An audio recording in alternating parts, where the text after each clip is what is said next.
Kia ora koutou katoa. A common caricature of Christianity is that it is a religion of judgment. It's said to have a God who tells people off, a God who praises the good and punishes the bad. And some people like that sort of God, that sort of religion. But I don't. Indeed, I think the purpose of religion is mercy. Learning to be merciful, showing mercy, receiving mercy. When the scripture says, "Judge not lest ye be judged," it's inferring that mercy is cultivated when we look at the sufferings and weakness of others and see something of ourselves in them. So when we meet a victim or a perpetrator of crime, our religion encourages us to see something of ourselves in them and be merciful. When we look at the plight of any who are suffering, whether in Ukraine, on Parliament's front lawn, our faith encourages us to see something of ourselves in them and be merciful. And I believe when we are merciful, God meets us in that moment.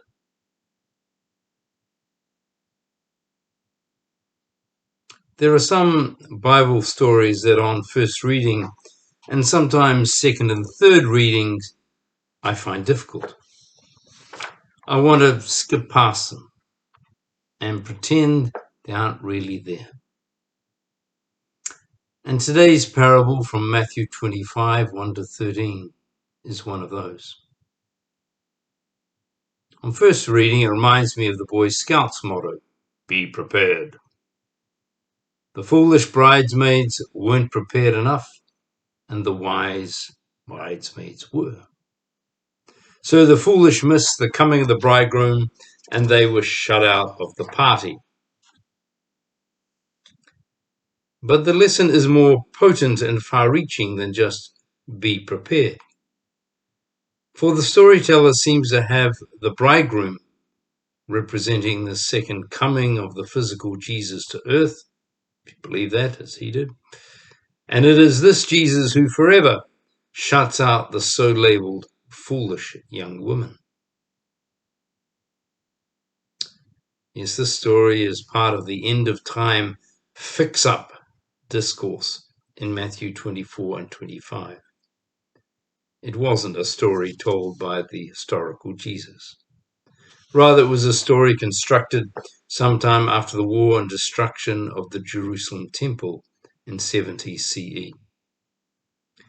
Its purpose was to encourage the faithful in the Jesus groups who've been suffering and waiting for God to vindicate them, and to tell off those Jesus followers who hadn't been so faithful. Indeed, to tell them they'd be shut out of God's future and hope.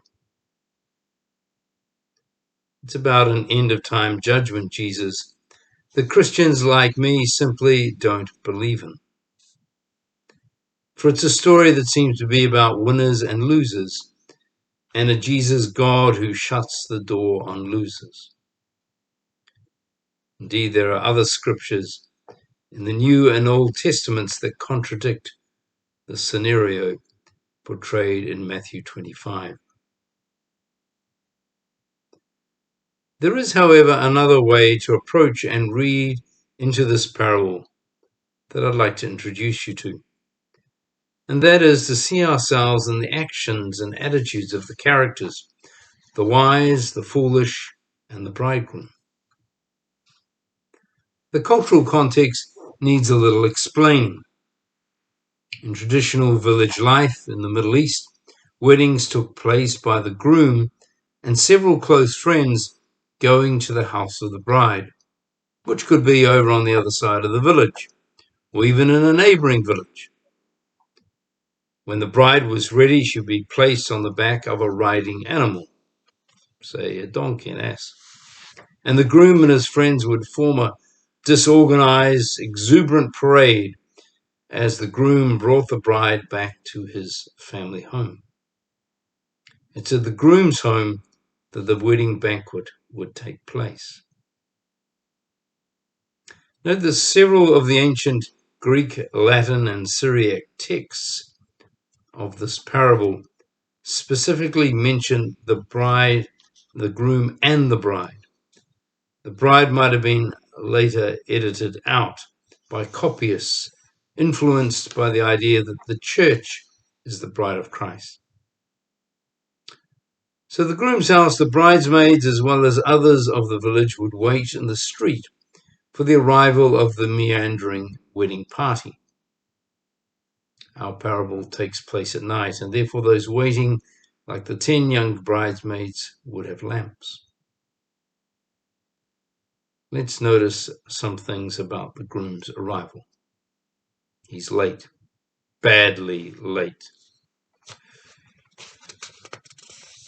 It would not be surprising if the bride or her family delayed the groom's departure from the bride's house. Not that apportioning blame would do much good. Having stood at many church doors awaiting the arrival of many brides and their entourages, I note the cross-cultural similarities here. That said, to start a wedding banquet at midnight is pushing it in any culture. I would also not be surprised if the groom's patience was not also being tested. The storyteller, somewhat humorously, I think, has those awaiting the groom and bride at the groom's house all fall asleep. The storyteller also thinks it's jolly late to start a party. Then let's notice some things about the so-labeled foolish bridesmaids. First, they come with lamps, and with enough oil to stay outside until a reasonable hour. Like everyone else, as the hours tick on, they fell asleep, and their lamps ran out of oil. They've not brought extra oil. There are some people who are good at seeing possible adverse situations and preparing for them. Often it is due to experience. When I go tramping, for example, I pack a number of things that will help me or others if someone has an accident or runs out of food or whatever. My experience over 50 years of tramping helps. To run out of something is no great crime. We've all done it at some stage. The important thing is to learn from it and try to do a bit better next time and help someone like you who gets caught out without the stuff you want. Being unprepared, foolish, is part of who we are as humans, and part of why we need each other. Which leads me on to notice the so-called wise young women. They're good girl guides, well-trained, prepared for whatever contingencies may arise. However, they missed one important lesson from their guide training. You are part of a patrol. You are not alone. You look out for one another, and you look out for others in need. Those 5 so-labeled wise bridesmaids chose their needs over the needs of others. They cannot share, they said, because we might not have enough for ourselves. They're not sure, but just to be safe, they're not going to share what they have. There is nowhere else in the Bible that I can think of where such selfish behavior is lauded. The text praises the wise ones, the haves, who refuse to share with the have-nots. The text praises the wise ones who are responsible for the cold hell the foolish must endure. Yet before we condemn too harshly these 5 who would not share, let's pause. Let's pause and remember that like the 5 foolish bridesmaids, the 5 wise bridesmaids also remind us somewhat of ourselves. For most of us, there have been times when we have feared that we would not have enough. Times we have feared losing what we have. Times when we've been afraid to share. There have been times when we wish others would be more like us, prepared, not reliant on us to help them. And there are times when we think the ill-prepared, the ill-equipped, should just accept their fate and miss out. Bad luck, we'd say. So let us look at these young women and see a part of ourselves in them. Let's also notice the wise and the foolish bridesmaids operate on the same premise of scarcity and fear. Neither trust the love of the groom and the bride for their bridesmaids. Neither trust that the groom will open the door of the banquet to them regardless of whether they walk in darkness or walk in light. And the bridegroom later confirms their fears, according to the story. So the wise break up the reception party and send the foolish away to beg and bang on doors of friends, relatives, and shopkeepers in search of oil.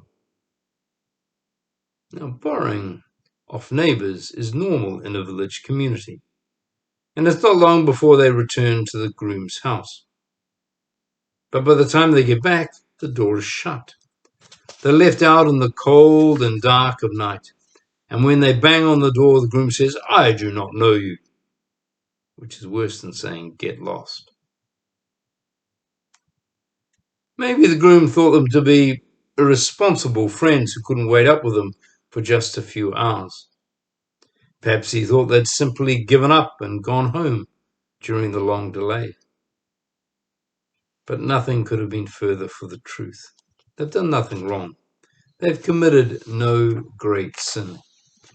Indeed, they wanted to please the groom so much they'd gone to amazing lengths to scrounge up oil while the rest of the town slept and the wedding party feasted. So what are we to do with this bridegroom, this apparent Christ figure who acts so uncharitably, who tells the industrious, foolish bridesmaids to go away? Is this the same Jesus, the shepherd who leaves the 99 to search for the lost one? The woman who leaves no stone unturned in search for a lost coin? In a word, no. We need to measure this parable's Christ figure against the Jesus revealed in other canonical sources. And this groom is found wanting. He's not the Jesus of radical inclusivity and compassion. But again, before we condemn this groom, let us pause and see ourselves reflected in him. This was to be his day, his wedding day, the day when he would proudly bring his new wife into his family home. So he cleaned up, dressed up, collected his bride from his parents' house. Well, hold on. He's got to wait and wait and wait. Though no one told him beforehand, one of the key lessons of marriage is learning to wait. It might have been the bride, or it might have been your parents or relatives, or it might have been the dress. Who knows? But he had to wait. Sometime before midnight, they set off. And you can imagine him thinking all those guests at his family home, thinking of those responsible for the catering. And the food is getting colder, colder, colder. And thinking of his parents trying to figure out what the delay means. No cell phone to ring them up. Parents thinking, has the bride had second thoughts? Has an accident happened on the road? Then finally he arrives. Now everything will be perfect. But what's this? 5 of the bridesmaids have disappeared. So he's had enough, a gutsful. He wants to shut the door on delays. He wants to draw a line that can't be crossed. When the 5 finally arrive, he rudely won't let them in. What he really wants is control back over this important day and over the remaining days of his life. And what he's learning is another key lesson of marriage. Control is not what it used to be. So let's pause and remember the times when we've had to wait and grown frustrated and maybe done things like shut doors on people's face that in hindsight we haven't been particularly proud of. Let's remember the times when we have refused to let people in because they have annoyed us.